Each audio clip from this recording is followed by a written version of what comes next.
Di antara banyak minuman pelepas dahaga, es kelapa muda memang selalu melonjak penjualannya ketika bulan Ramadan. Air kelapa segar dan bersanding dengan daging kelapa muda yang lembut memang sangat cocok membasahi tenggorokan yang kesat saat berpuasa. Tetapi tak hanya sekedar kelapa biasa, disebut-sebut sebagai kelapa gagal pada awalnya, buah yang satu ini justru menjadi salah satu kelapa termahal di Indonesia. Kopior, tampil dengan daging yang terlihat tidak beraturan, kelapa yang muncul dari kelainan ini justru banyak diburu oleh penggemar kuliner.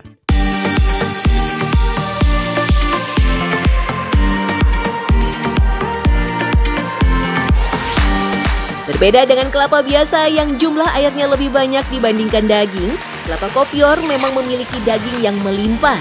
Satu butir kelapa kopior nyaris dipenuhi oleh daging kelapa. Ternyata hal ini terjadi karena kelainan genetik yang terjadi secara alamiah. Proses mutasi yang terjadi sejak awal pembuahan bunga membuat daging kelapa tidak bisa menempel pada dinding tempurung. Daging otomatis tercampur dengan air kelapa yang kemudian menghasilkan tekstur remah-remah ataupun seperti orak-arik. Orang Jawa menyebutnya kopior. Rasa dagingnya manis, teksturnya cenderung crispy dan tidak lembek seperti kelapa muda biasanya. Sebenarnya kelapa kopior itu adalah jenis kelapa, tapi dia mengalami varian genetik.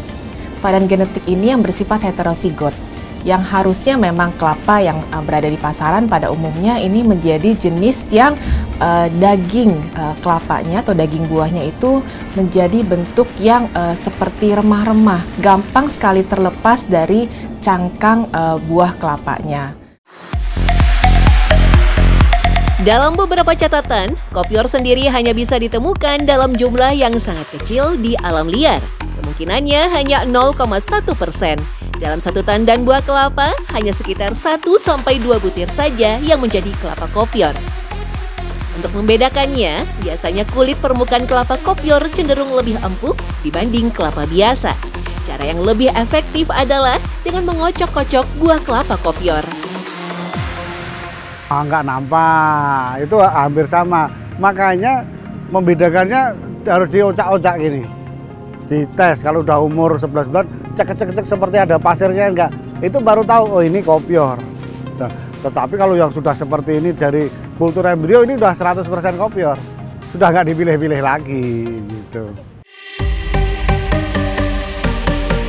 Seiring perkembangan zaman, beberapa teknik jaringan dikembangkan agar satu pohon bisa menghasilkan kelapa kopior pada setiap butirnya.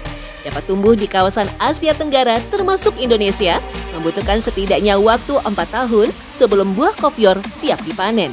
Buah yang bisa dipetik biasanya mencapai usia 11 sampai 12 bulan. Itu kalau yang ganja 2,5 tahun udah berbunga. Wah, 2,5 tahun nanti 4 tahun udah panen perdana 4 tahun. Ya. Nah, itu nanti kalau nanam 2,5 berbunga-bunga nanti tiap bulan berbunga, dan nanti kalau sudah 4 tahun tadi, 3,5 sampai 4 tahun tiap bulan panen. Karena kelapa itu umurnya 11 sampai 12 bulan untuk sudah tua gitu. Uniknya, sebelum menjadi barang yang jamak dikonsumsi, kelapa kopior sempat menimbulkan mitos tersendiri dalam masyarakat. Tekstur buah yang seperti bekas diacak-acak membuat sebagian besar masyarakat Jawa menganggap buah ini baru saja dimakan bulan. Oh iya, itu dari dulu nenek moyang kita sudah tahu itu hanya ya namanya kopior, tapi penyebabnya bikinnya tidak tahu. Dulu kan disebutkan, oh ada kelapa yang enak rasanya berbeda, yang mengelupas. Itu karena dimakan bulan, dimakan gerhana. Akibatnya seperti itu, karena menjelaskannya belum bisa ya dimakan bulan. Meski begitu, ada beberapa tips dan trik khusus dalam mengonsumsi kelapa kopior. Biasanya yang dipilih adalah kelapa kopior usia muda dan baru saja dipanen. Daging kelapa kopior muda akan cenderung lebih putih serta memiliki aroma yang segar. Sebaliknya, kelapa kopior tua cenderung memiliki aroma tidak sedap. Dimakan ada bau tengiknya, nggak garing, warnanya juga nggak putih, kurang enak lah. Dan mereka harga emang lebih murah. Belinya kita bisa dapat lebih murah, tapi kita nggak bisa jual. Selain itu, kelapa kopior juga nyaris hanya bisa dimanfaatkan dagingnya saja karena kandungan airnya yang sangat sedikit. Untuk mendapatkan sensasi meminum es kelapa, biasanya digunakan air kelapa biasa yang disiramkan di daging kelapa kopior. Selain menambah rasa nikmat, hal ini berguna untuk mencegah munculnya penyakit akibat mengonsumsi kelapa kopior secara berlebihan. Karena airnya dia itu berminyak ya. Kita usahakan supaya, karena minyaknya kan kolesterol ya, jadi kita nggak mau pakai itu supaya orang tetap sehat. Kita ganti pakai air kelapa muda yang bagus. Jika dilihat secara ilmiah, kandungan pada kelapa kopior sendiri tidak jauh berbeda pada kelapa umumnya. Masing-masing memiliki kandungan protein, lemak, karbohidrat, dan vitamin mineral. Jumlah kandungan protein dan lemak pada buah kelapa tergantung pada usia kelapa. Semakin tua buah kelapanya, semakin tinggi pula kandungan lemaknya.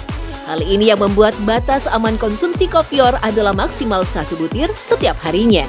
Itu pun dengan catatan bahwa kopior dimakan tanpa campuran lain.